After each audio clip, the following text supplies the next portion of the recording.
ఓం నమ శివాయ. జూలై 1వ తేదీ నుంచి శ్రీశైలంలోని ఇష్టకామేశ్వరి దేవి ఆలయ సందర్శనను నిలిపివేస్తున్నారు.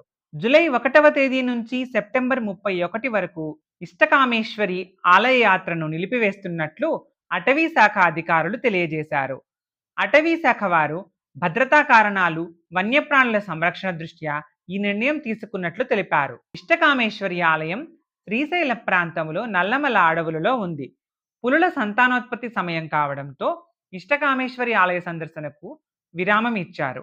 అటవీ శాఖ జంగిల్ రైడ్ పేరుతో ఇష్టకామేశ్వరి ఆలయానికి వాహనాలను నడుపుతోంది. According to the national tiger conservation authority NTCA New Delhi and MOEF and CC directions, the Nekkanti jungle ride from Shikharam to Ishtakameshwari Gudem has been temporarily suspended due to the breeding season of wildlife.